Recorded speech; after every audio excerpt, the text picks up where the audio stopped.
सबसे पहले हमें जो है वो किसी एक पंचांग की ज़रूरत पड़ती है जो बाज़ार के अंदर बने बनाए मिल जाते हैं। और हर जितने भी ज्योतिषी हैं उनको कोशिश करनी चाहिए कि या तो पिछला 100 साला एक पतरा कहलाता है वो ले लिया जाए, या फिर क्योंकि ये मैनुअली मतलब व्यक्तिगत रूप से आपने काम करना है तब। और अगर आपने निर्भर रहना है कंप्यूटर पर या किसी और सॉफ्टवेयर पर तो फिर इसकी ज़रूरत नहीं है आपको।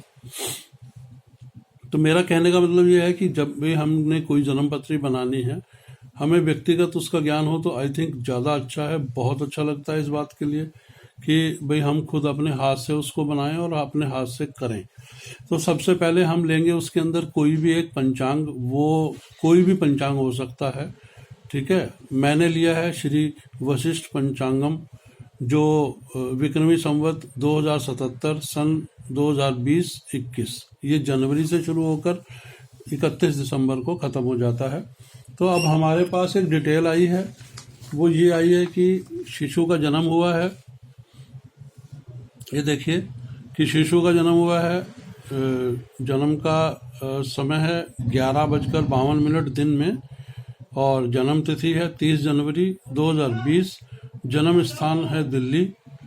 और अब इनमें हमने जन्म का दिन, जन्म की राशि और जन्म का नक्षत्र, और उसके अतिरिक्त हमने जो जन्म पत्रिका बनानी है जिसे हम जन्म समय का लगन तय करेंगे, तो उससे जन्म पत्री बनेगी।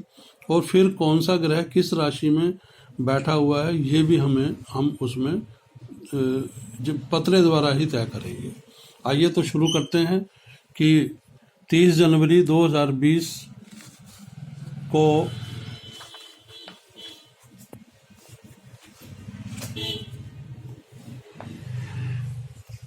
ये देखिए कि ये 15-15 दिन का होता है।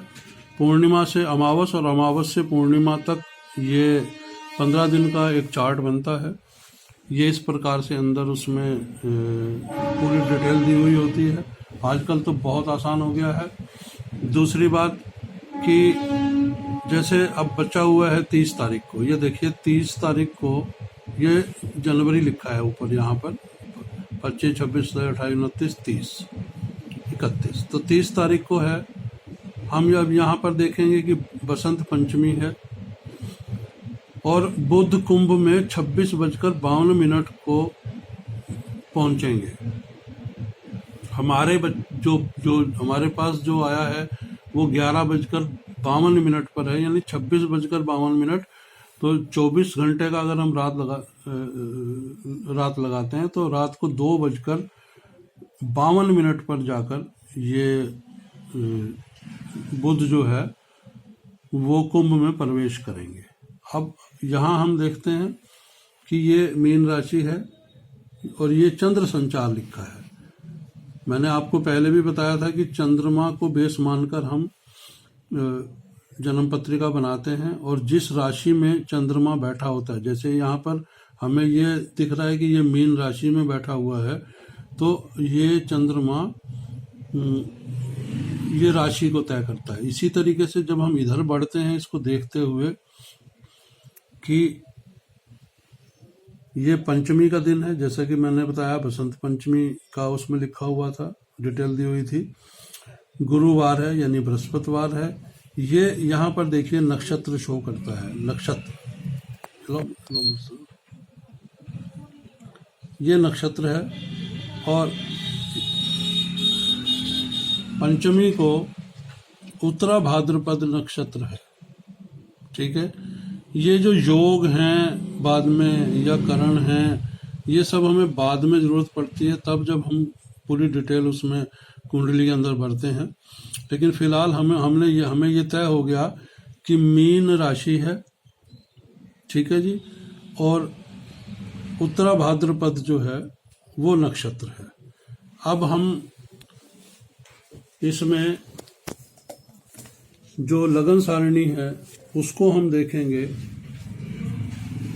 लगन सारणी में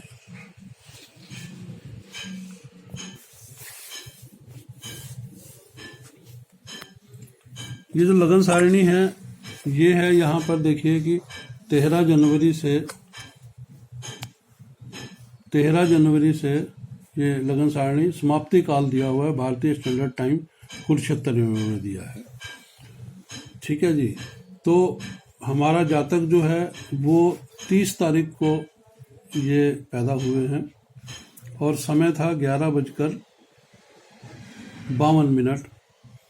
अब ये देखिए कि ये समाप्ति काल दिया है, यानी कि 10:51 पर मीन लगन था, 10:51 पर 30 तारीख को, और 12:26 पर जो है वो मेष लगन है, यानी मेष लगन की समाप्ति का समय 12:26 है।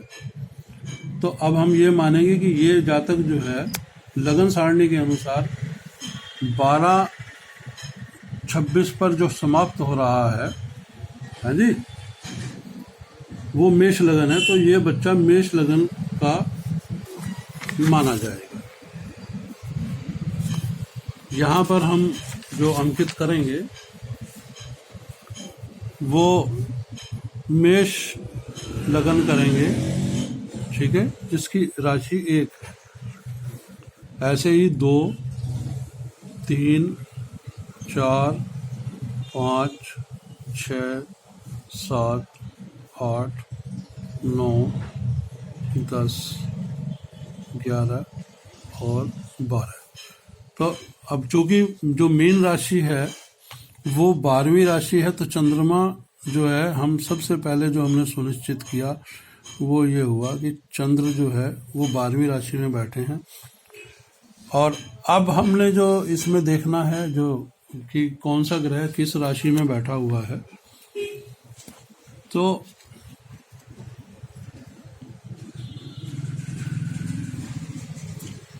ये देखिए यहाँ पर कि 30 तारीख को मीन राशि थी।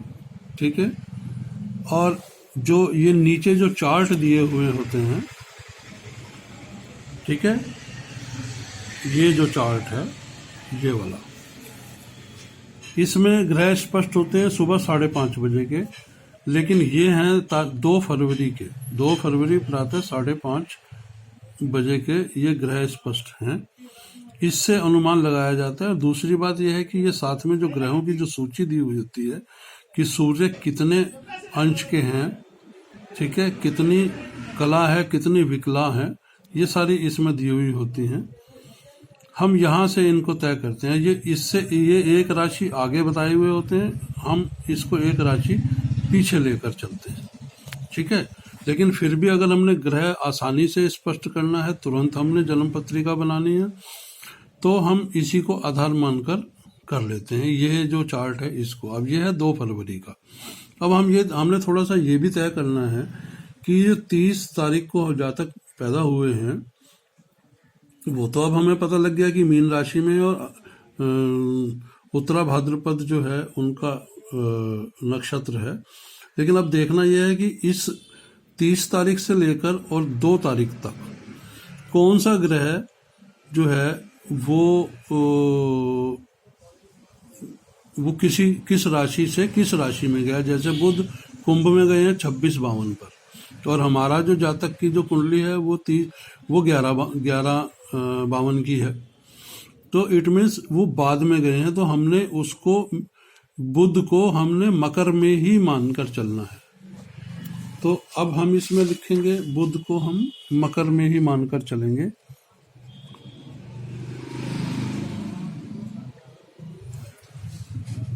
क्योंकि जातक के होने के बाद वो जो है वो बदले हैं। ठीक है, अब दूसरा जो हमने यहाँ पर जो देखना है वो यही है कि यहाँ पर अब जो है ये और कोई ग्रह ऐसा बदला नहीं है। हाँ, एक जो 2 तारीख को वृष राशि थी, भीमाष्टमी थी, शुक्र मीन में रात को आए हैं, मीन में। अब हमें यहाँ पर जो स्पष्ट हो रहे हैं वो कुंभ में ही हो रहे हैं, यानी बुध शुक्र दोनों एक साथ इसमें हमें शो हो रहे हैं। लेकिन बुध चूंकि यहाँ पर अभी बदले नहीं है, जातक के पैदा होने से बाद में बदले हैं, तो शुक्र जो है वो 11वीं राशि में ही गिने जाएंगे। तो ये शुक्र यहाँ पर हम स्थापित कर देते हैं। और यहाँ पर जो हमने देखा है वो शनि और सूर्य भी बुध के साथ ही बैठे हुए हैं। सूर्य और शनि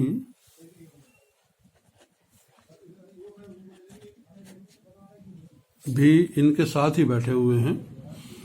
अब यहाँ पर और हमने देखना है कि इसमें सबसे पहली चीज ये होती है कि आपको चंद्रमा को स्पष्ट करना होता है। अब गुरु है, गुरु धनु राशि में बैठे हैं, तो गुरु के साथ यहाँ पर हम देख रहे हैं कि केतु भी बैठे हैं और तीसरी राशि में राहु बैठे हैं। तो यहाँ पर गुरु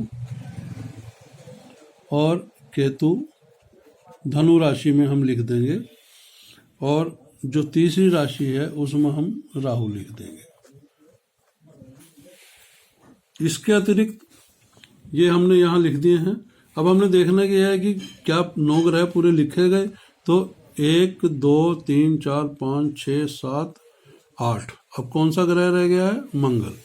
अब मैं देखना है कि मंगल कहाँ पर है। मंगल 8वीं राशि यानी वृश्चिक राशि में है, तो मंगल यहाँ पर हम 8वीं राशि में यहाँ हम मंगल लिख देंगे।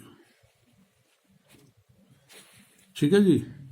ये अब हमारे लगन भी स्पष्ट हो गया और ग्रह भी स्पष्ट हो गए कि कौन सी राशि में कौन सा ग्रह किसके साथ युति बनाकर बैठा है या अकेला ही बैठा है। ठीक है।